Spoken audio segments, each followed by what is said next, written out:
received a phone call from an associate a moment ago who, during the course of our dialogue, we covered quite a few things that I felt would be of interest to the community. So I recorded a portion of our discussion, and I'm hoping that those listening to or listening in on the following will find it of interest and value.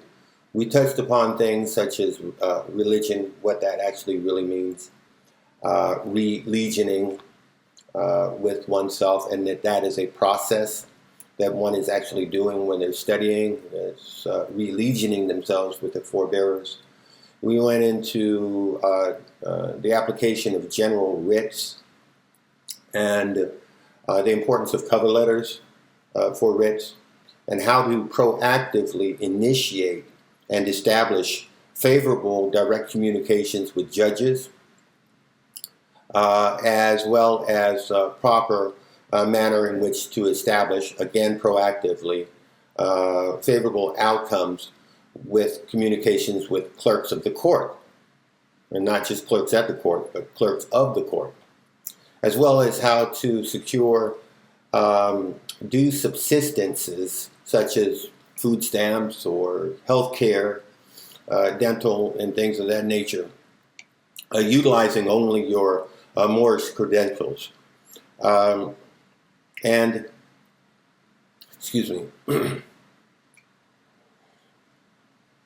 we also went over how to actually process how to effectuate mechanisms and means, the strategies by which to secure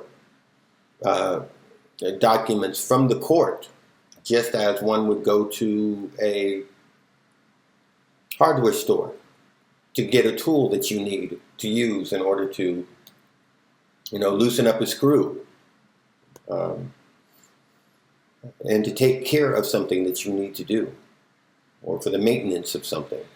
So as not to be confused, what you'll see at first is me going over the cover of the writ in which I utilized in order to acquire the document that I purchased. And then I received the call, and you'll hear the conversation. Okay. Packet 10. Packet 10 would identify itself with the product being purchased. Page 15 identifies the page in which there is provided within packet 10 a blank page for additional information.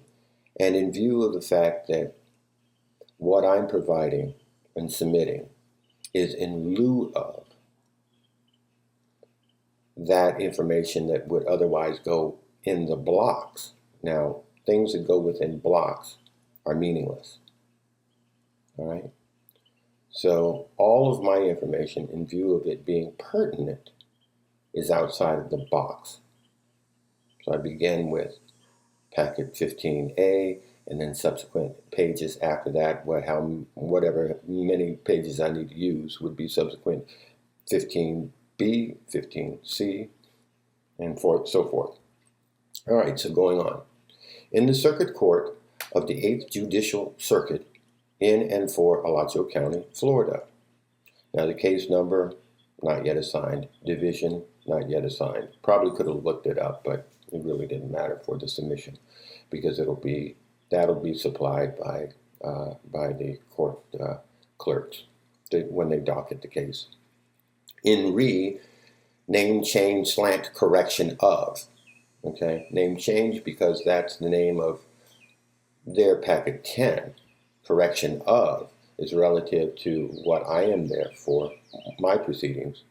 Coming in proper person, upper and lower case, all right, in propria persona sui juris, all right, authorized representative ex rel.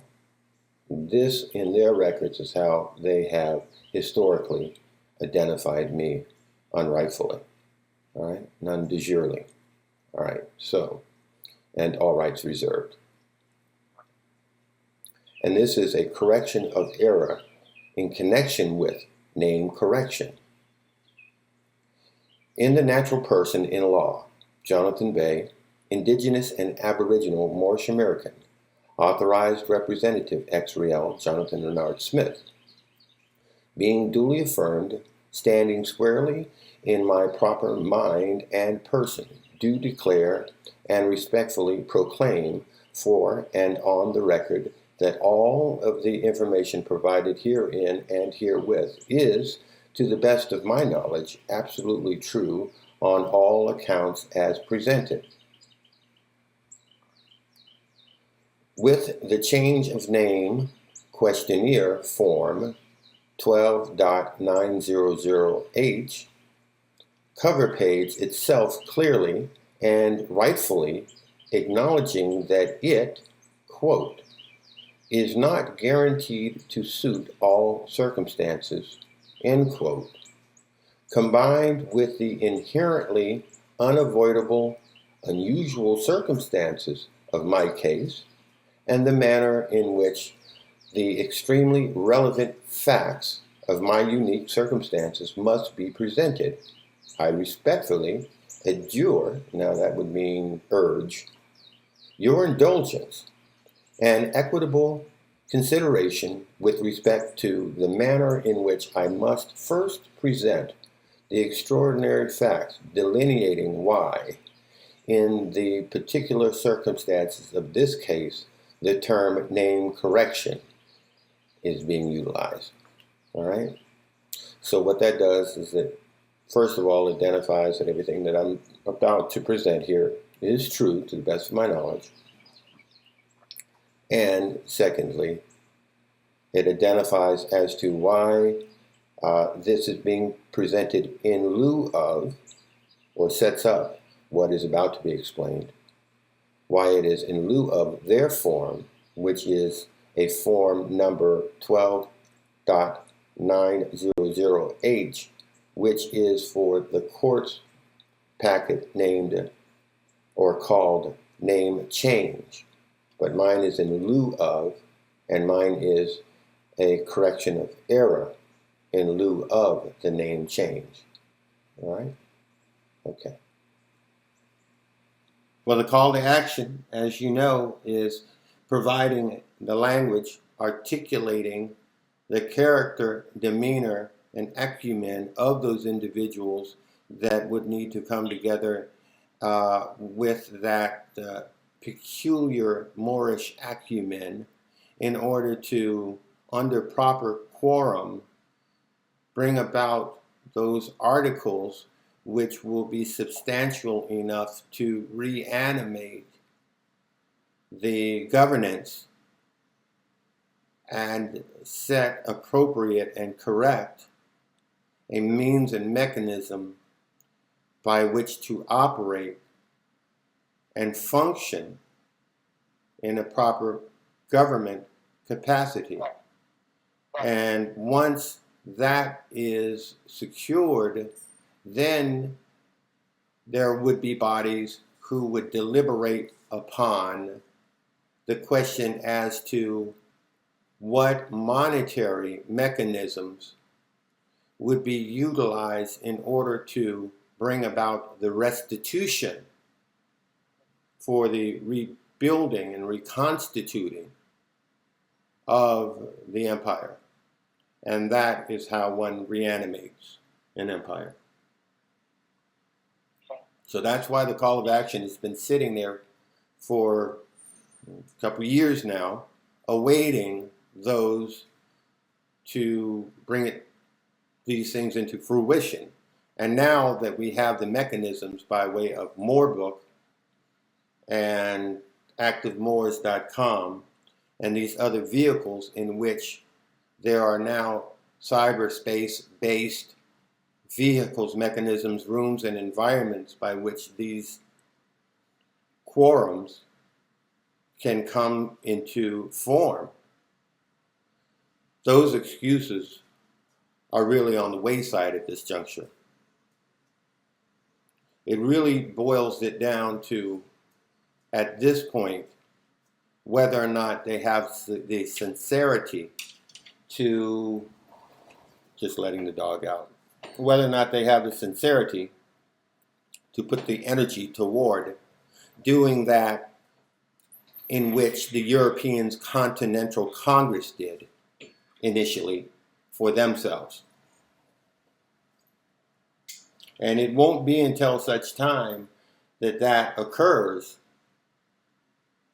that anything will change. And of course, as far as the uplifting of fallen humanity, that will only come into effect through understanding metaphysics and understanding how to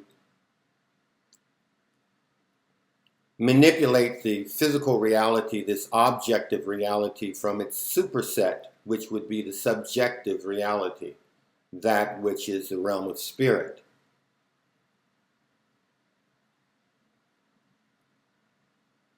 I had a young man that called me a little bit earlier saying that he was going to, he wanted to know, about how do I get a job and also exercise self.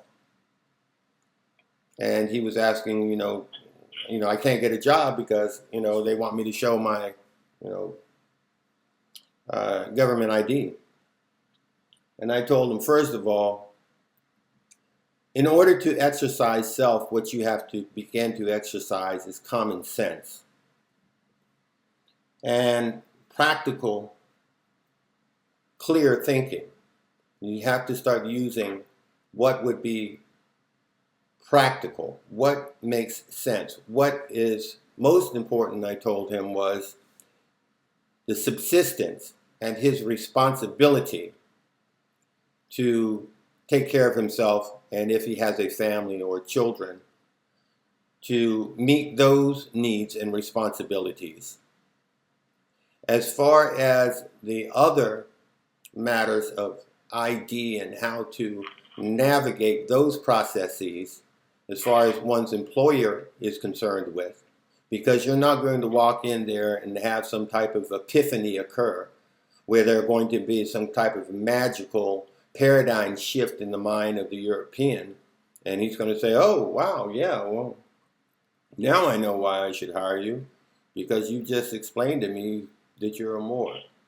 You have to secure the job, build relationships, and then systematically deal with things. And that's why I was explaining to him also, I had broken down for him how today I'm going to be placing into effect a talk which goes over things such as licenses, and recognizing, at least here in Florida, if you turn the license plate over, you will see that they are reserving the right of ownership to that document. So it's identifying on the backside, because of the copyrights to the property, that it is their property. So that would within itself clearly identify that it is not your license, it is their license. And the responsibility, well, yeah, they can, but that doesn't change your right to travel.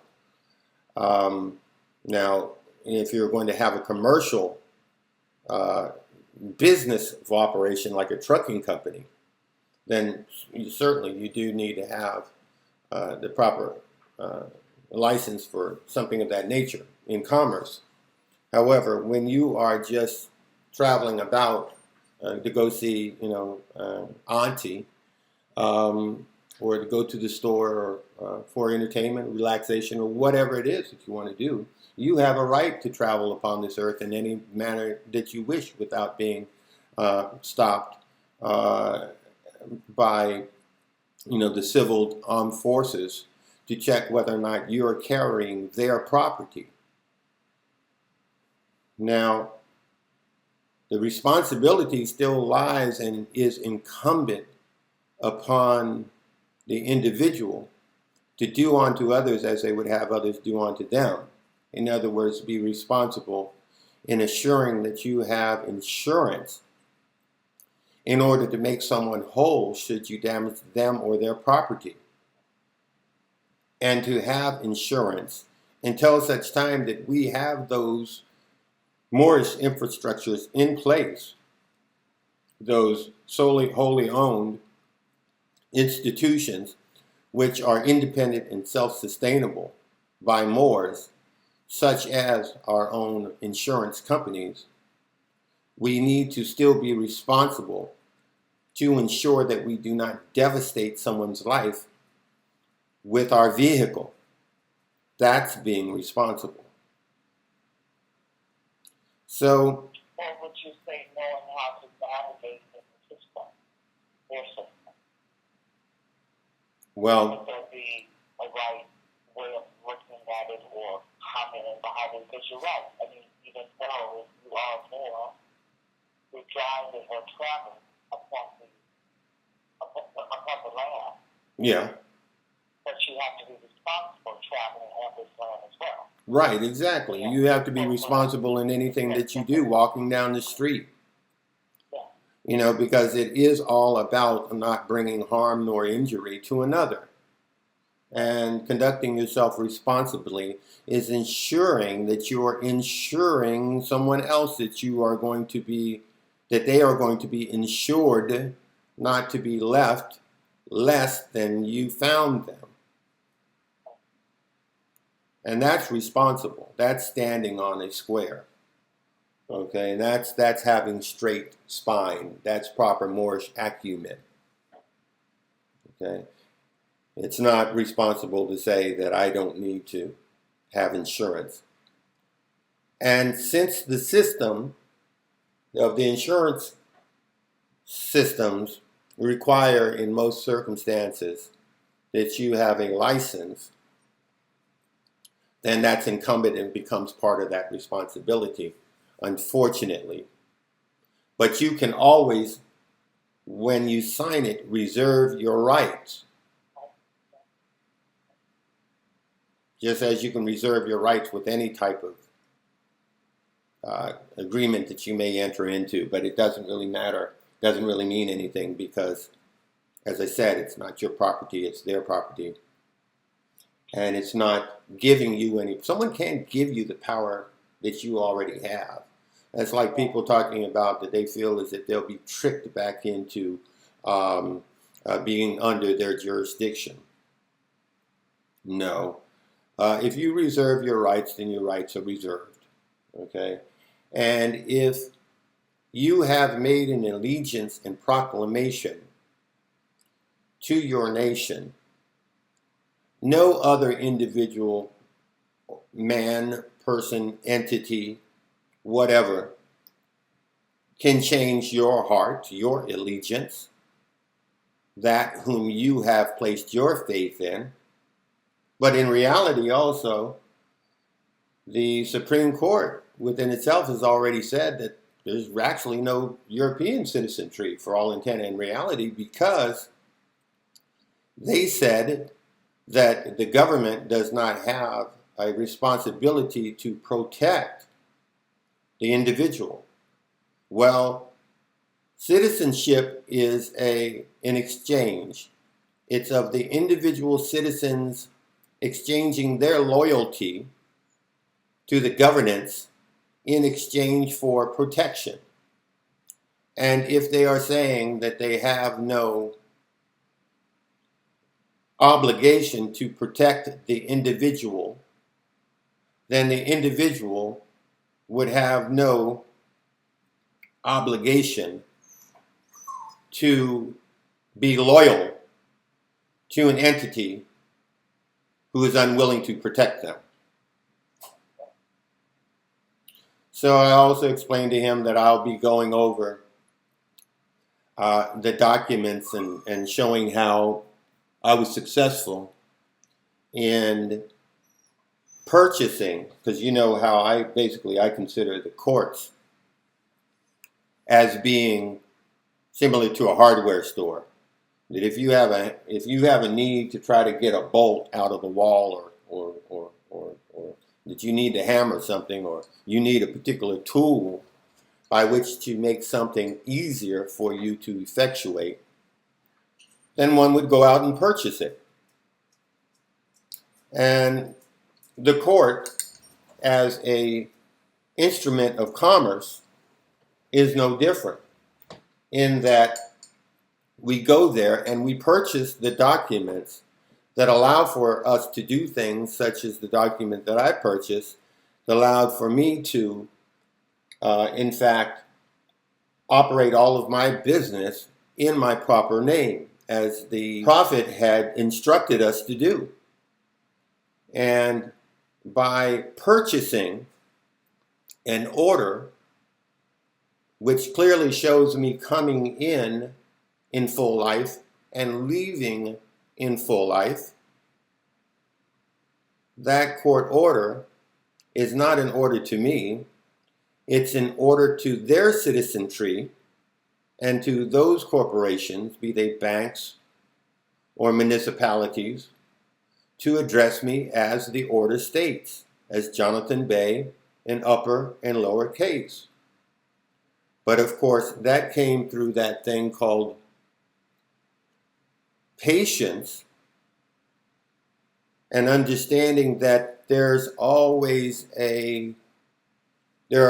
going to be means and methods by which to bring to fruition those things that you want to effectuate and bring into reality. Now, for mine, of course, was dealing with creation of writs that would clearly identify that I was wanting to purchase a document to effectuate those things, and that I was not interested in purchasing a name change document. So in my writs, it was a writ in lieu of their name change document, and providing them with that information that was required on their form. It's not as if it's information that they didn't already have. I mean, this is all public knowledge. But ensuring that it's understood and transparent in the open and clear that the purpose of it is not to change your name, because at the time that I did that, my name had already been corrected and my proclamation had already been registered. And I'd already effectuated all of that business that I needed to take care of, and that was clear within my writ. And as you might remember, I took that writ to a judge outside of our county for him to review it, and I took the writ to him to review because I did my research and understood that he had taken the fringe off of his flag. So I recognized that he himself had come into a certain state of consciousness. And he was very willing to review my writ for academic purposes, to ensure, to assist me in feeling more ensured that the writ was correct, which he did, and he provided me with the letter, which stated on his letterhead that any court should accept the writ, that it was in proper order. And then in turn, I took that letter, attached it to a copy of my writ, went to the clerk of the court, and asked the clerk of the court whether or not he concurred with the judge. And of course, clerks of the court are going to, I'm just opening the door for the dogs, they're going to want to, they're not be in disagreement with a judge. So in turn, the clerk of the court provided me with a letter on his letterhead concurring with the judge, in which I turned around and attached to the judge's letter, and then attached to my writ, and then formally filed the writ in lieu of name change. And the correction was articulated in writ as well as in a spoken breath.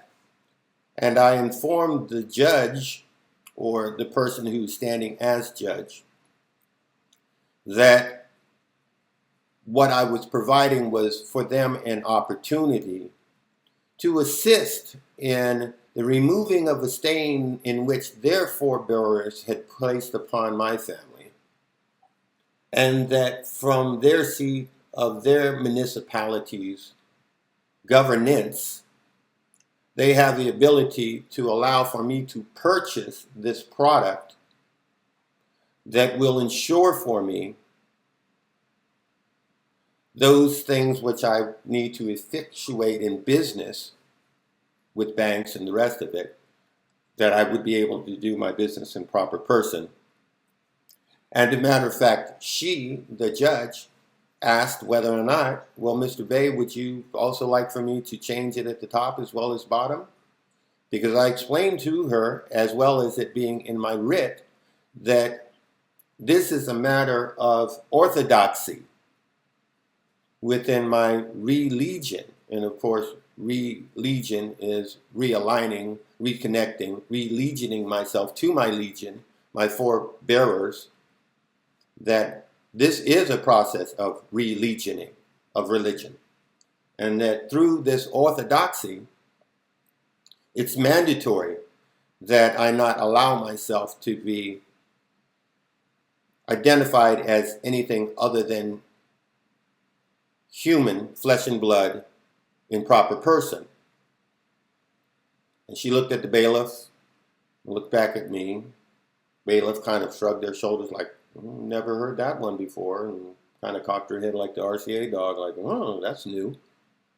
And then the judge said, that sounds perfectly reasonable to me. And she said, I'll make sure that my secretary changes it in both places, Mr. Bay, for you. And I told her that I appreciate it, because that then also allowed her to participate in her little bit in the uplifting of fallen humanity by participating in bringing justice by wiping that stain away that was incurred by way of her forebearers. And that's why the prophet says, go to those that, and I'm paraphrasing, know the law, and you'll probably receive, if you conduct yourself in a proper manner, a favorable response. I've never found it to be any different with respect to anything that I've tried to effectuate. Because when you do that, and you do it in a manner and you're traveling with your decorum in a manner and posture that you understand the facts. You understand the legality as well as the lawfulness of your actions. There's no one that can communicate to you anything that is more powerful than truth. So I had in my consciousness and in my mind already brought to fruition that which occurred, because I certainly would not have paid them a penny if I had not already in my mind known that I was going to be successful. And that's how you bring things to fruition.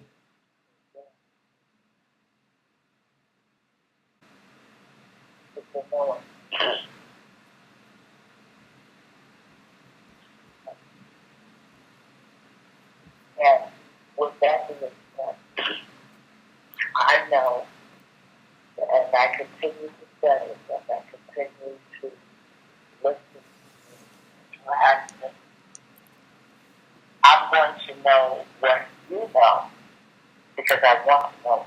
Of course, well, what one man can do, another man can do. I mean, even Jesus, Yahshua ben Yusuf himself said, these things you too can do and greater. Yes.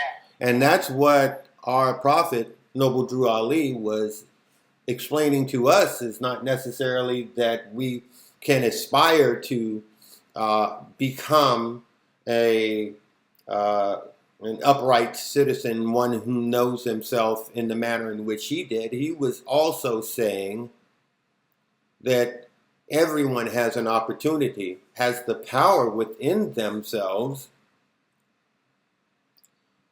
to do exactly as he had, and even greater still.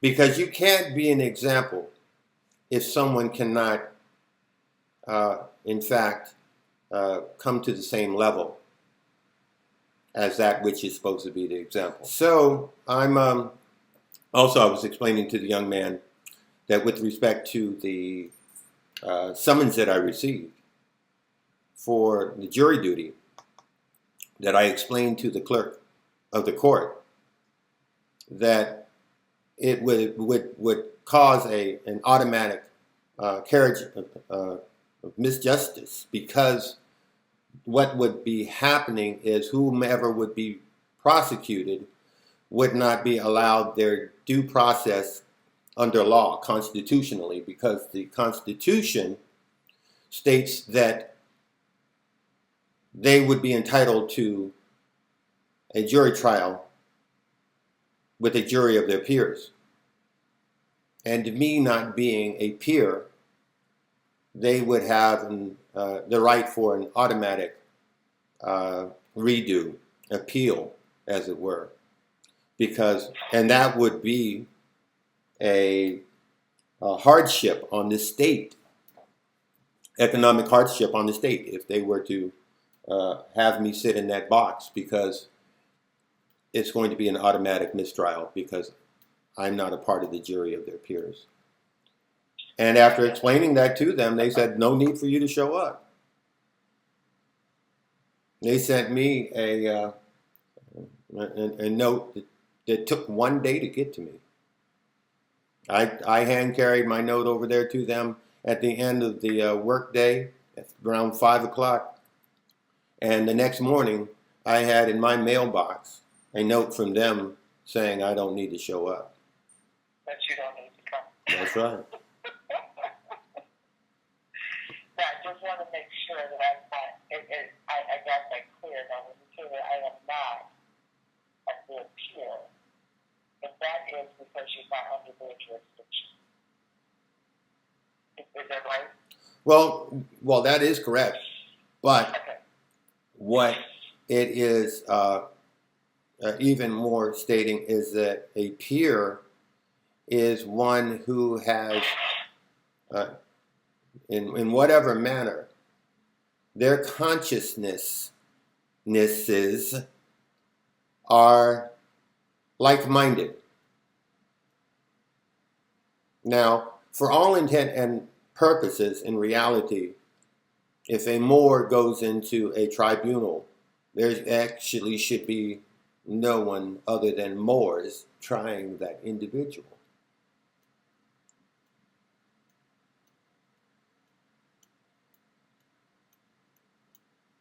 And it should also be the same for Europeans.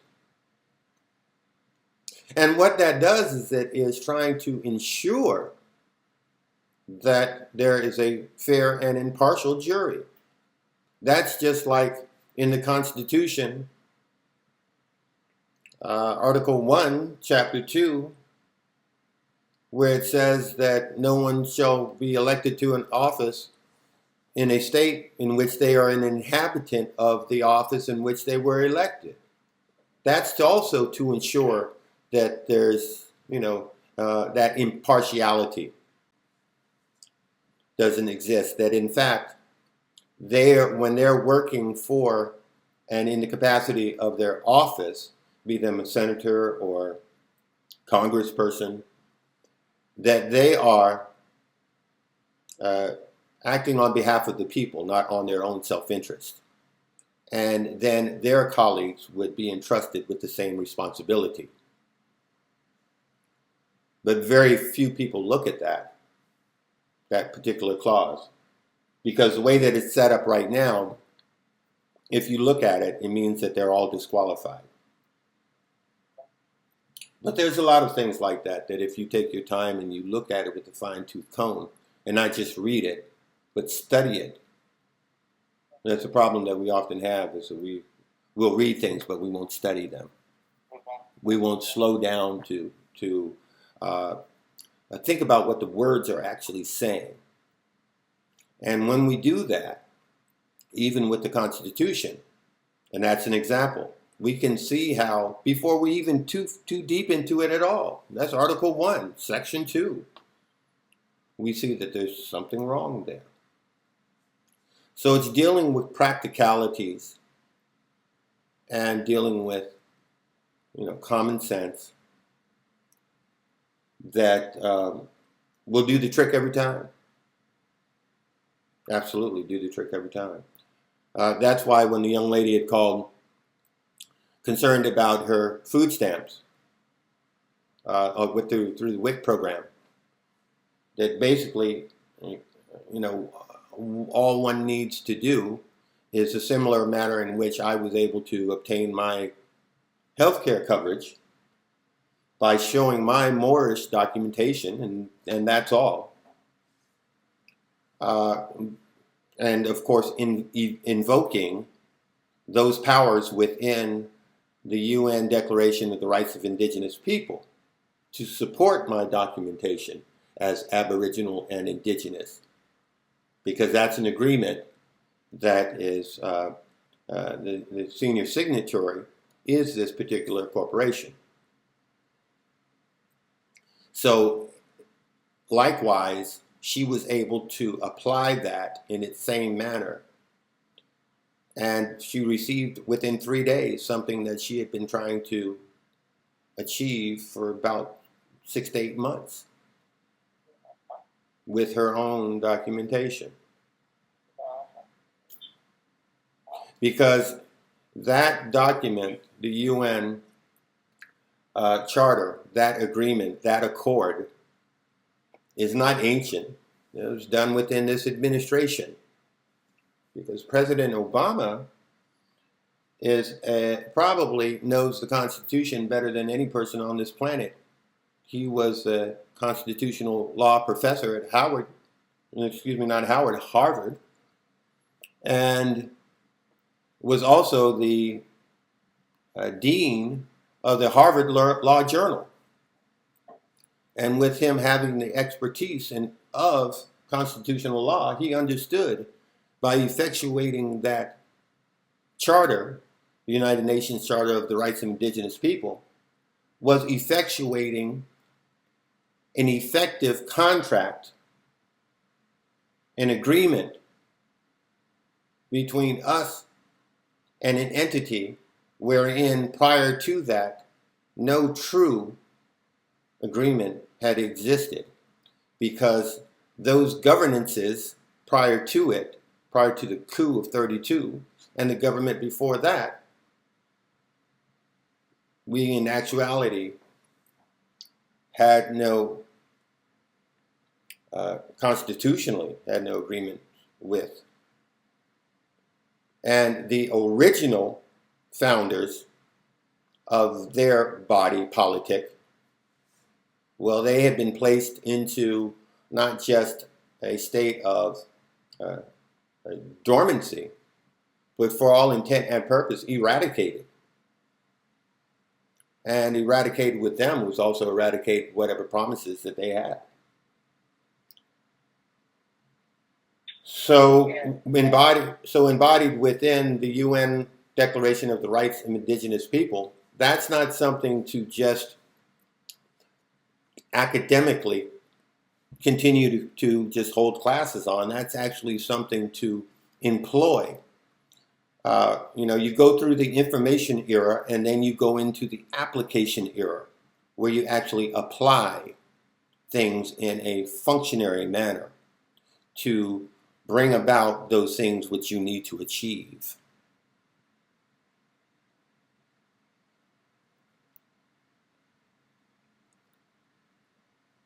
So you often hear me saying that if we look at the practicality and we look at things such as, again, the key, which will give us an understanding of the metaphysics and take us beyond the esoteric and far beyond the mundane, and take us into the exoteric understanding of those things within our Circle 7 Holy Quran. And further, that we will necessarily be positioned consciously to know how to properly apply everything without question. The shroud is wiped away. Everything becomes clear.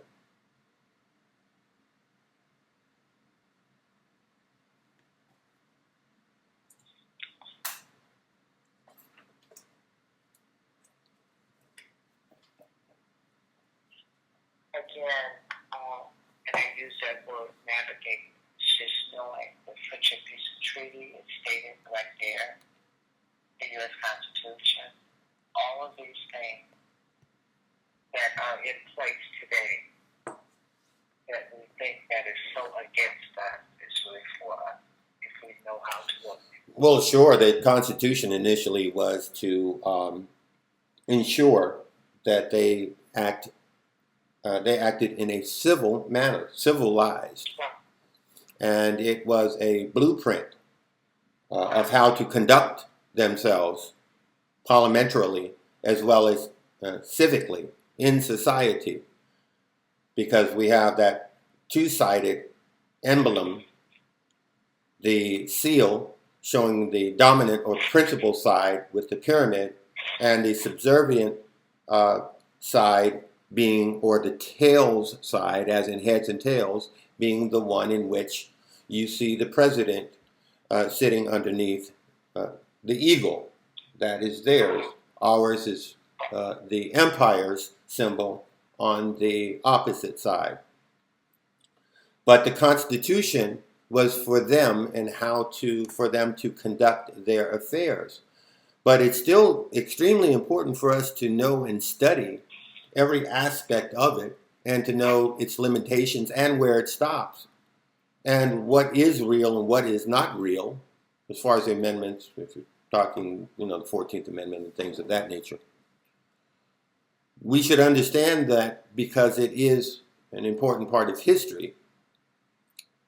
But what we should lean upon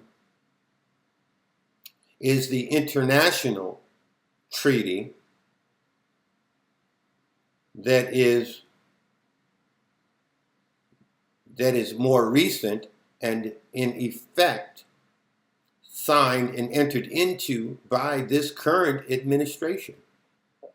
And you can go to the State Department's website and see it there.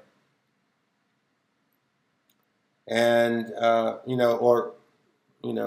read Rahm Emanuel's proclamation just shortly after he was White House Chief of Staff and see wherein that particular accord, that guarantee, or those sets of guarantees were spoken of there in his eloquent proclamation regarding whom we are historically. So,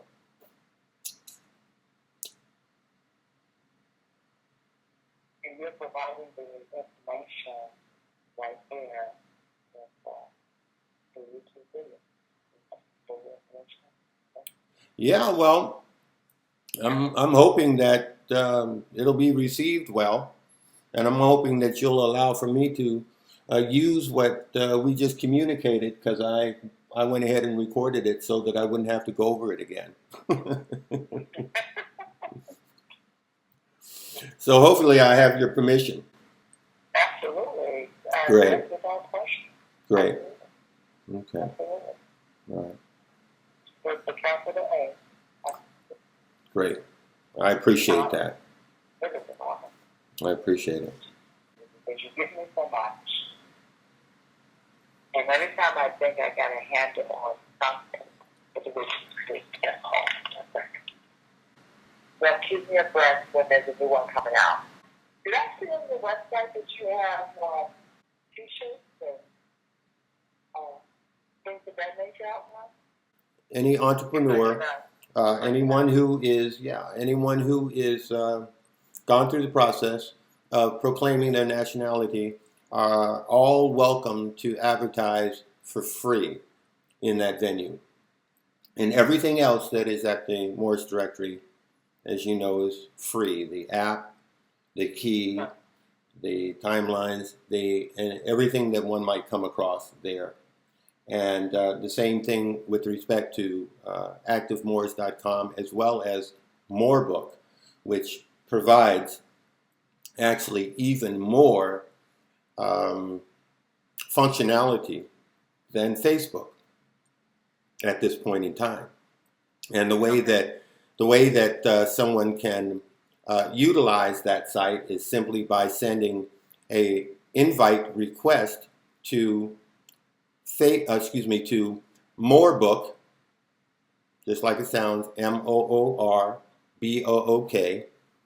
MOORbook at activemoors.com, and the credentials will be sent to you for you to come into your own environment that is self-sustainable, independent, created by Moors for Moors, and actually has more functionality than Facebook, and is a place that if they, through their imaginations, find that there's something else that they would like us to empower them with, they can simply let us know, and we will ensure that it's created and brought to fruition for their utilization. And right now, there's also being created within it areas for entrepreneurs, as well as areas for artists, musicians. There is a place there for every temple. People can have their meetings there. They can have meetings online by chat or actually video as well. And there's also the Moorish Learning Center that is available. So quite a few resources are available within the new infrastructures being made available for the Moors. Now, I heard the interview that you were having with the young lady in reference to that, and I know you talked about Facebook and Twitter, and the invite was that you invite the Moors to come on. Right. And I think one of the questions that I think that you're addressing now, excuse me, I got a little tickle myself, one second. That dirty Moors getting this information and advertising, whether it's by things that they're selling or information that they're getting. Mm-hmm. How do we go about blocking that? How do we stop dirty Moors? Yeah. Well, about the only thing you can do is, shine the light on them. It's like cockroaches. Shine a light on them, they'll usually scurry away. Because your website is so sacred. Well, I would think that all Moorish institutions and places of learning, educational environments, carry with them a certain divinity because they're divinely inspired. I know that MOORbook is certainly inspired, and we're hoping that not only are they inspired, but we're hoping that they will inspire others to become more active, participate within their own expansion of understanding of self and consciousness.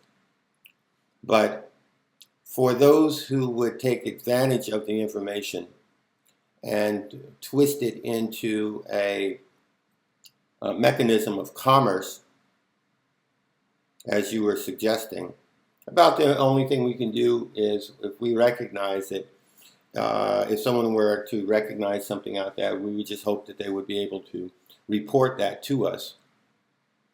And within that environment itself, we're hoping that it will be an environment for Moors and about Moors, but we do understand also that no one's going to come in to this thing fully awake, for all intent and purpose, not 100%.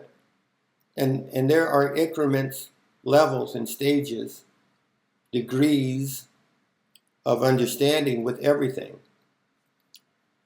So we don't want it to be an environment where people are shamed either, because we have to go back to that understanding of, he without sin cast the first stone. And understanding that, people will in turn, in time, come to understand proper behavior, proper dialogue, proper interaction. But we need not be shaming one another. These environments should be refuges. They should be places of safe haven, harbors of love.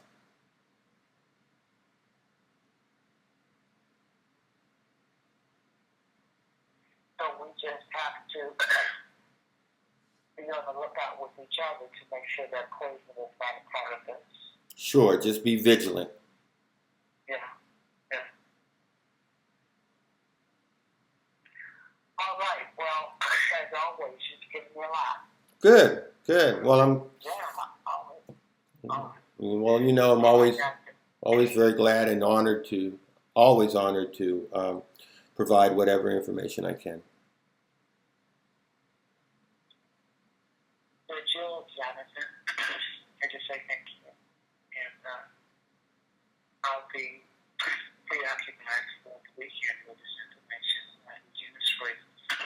And I look forward to studying and going back over the YouTube videos. Okay, great. Well, we will talk on the other side of your study then. All right? Absolutely. Okay. Have a great weekend. We'll talk soon, okay? You bet, and prosper until then. Peace. All right. Islam. Bye-bye. Bye.